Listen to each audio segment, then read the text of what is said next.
Ассалаумағалейкум достар. Ұлы үнді соғыстары 16-19 ғасырларда солтүстік Америкадағы үндістер мен еуропалық жаулап алушылар арасында болған қарулы қақтығыстар. Оларға француз, испан, британ және голландықтар қатысты. Алғашқы қақтығыстар Американың байырғы тұрғындарының басқыншыларымен алғашқы қақтығыстары 16 ғасырда орын алды.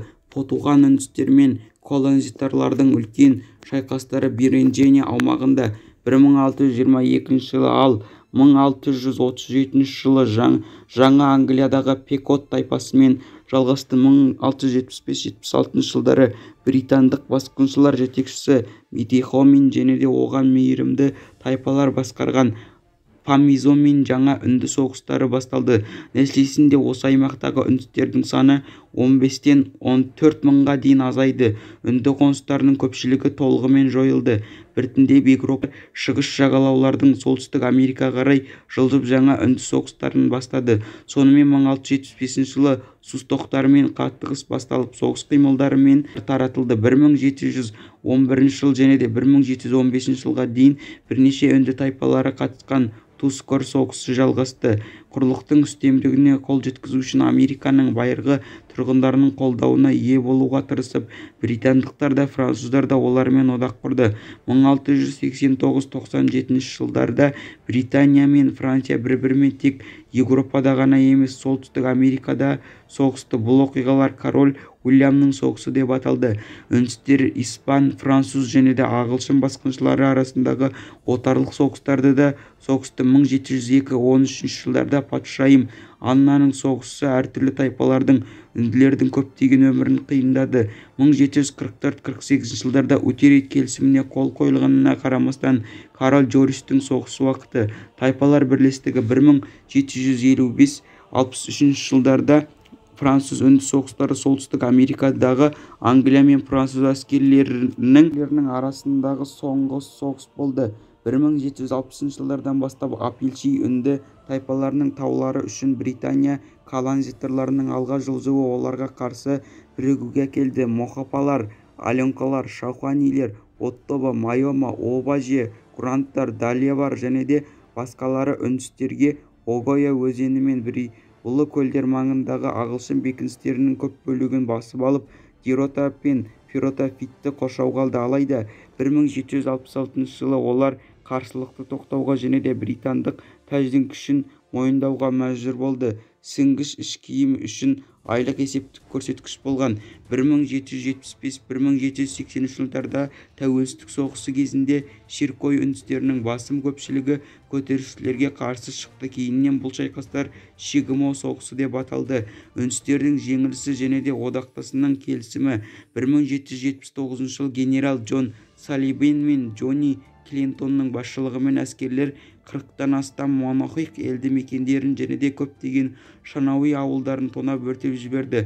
1787 жылдан кейін американдық солтүстік батыс бөлігін отарлау әскери қақтығыстарды қайта басталуына себеп болды. 1793 жылы кішкентай Тасбақа соғысы басталды. Ол 1795 жылы Алкони үндістерінің жеңілісімен аяқталды.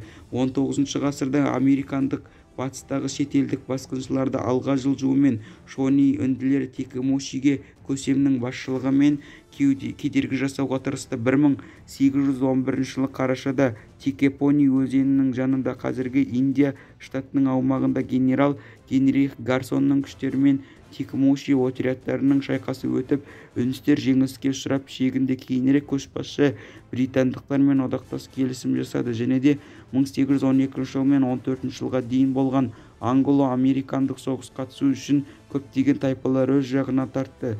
ақш-тың басқа американдық соғыстар 1813-50 жылдарда 1813 жылы айқай соғысы басталып бір жылға созылды. Генерал Эдри Джексонның жеңісімен аяқталды. Ол Хоршу Бен елді мекенінің жанында жау әскерлерін Флоридаға басып кіріп, бұрынғы құлдардан тұратын Семол тайпасы мен олардың одақтастарын жеңді. 1818 жылы ұрыс аяқталды. Тарихта олар алғашқы Семол соғысы деп аталды. 1830 жылы Конгресі үндістердің көшіру туралы заң қабылдады. Ол айырғы тұрғындардың Миссисипи өзенінің батысында орналасқан аумаққа Атлант жағалауындағы қоныс аудару туралы айтылды. Бұл 1832 жылы фокус және де саук тайпаларының жаңа қарулы қақтығыстардың басталуына әкелді. Қара тұман соғысы сондай-ақ 1836 жылы Крик тайпасымен және де 35 жыл мен 42 жылдарға дейін Сеполер мен екінші Семол соғысы болды. 1847-50 жылдарда билік қазіргі Айдахо мен Вашингтон және де Орегон штаттарының жерлерінде қайта тайпасының соғысы.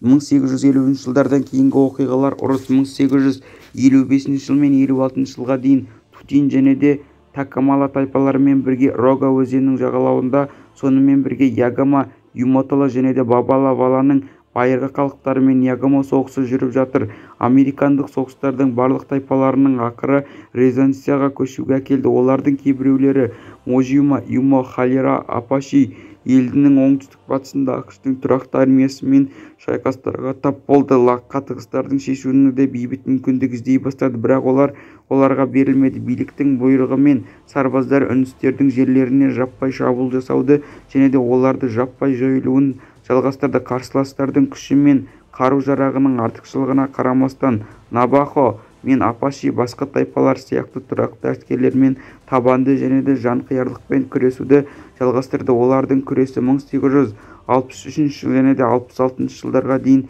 жалғасты. Бұл соғыстың нәтижесінде Навахоның резиденцияға көшуі және де 86 жылы Апашидің толық тапсырылуына болды. Әйелдер мен балалардың өлтірілуі. Комаши үнділері ұлы жазықтардың аумағында еуропалық жаулап алушылармен 18 ғасырдың басында испандықтармен де 1874-75 жылдары генерал Филипп Шеридің әскерлерімен Қызыл өзендегі соғыс қатты күрескен.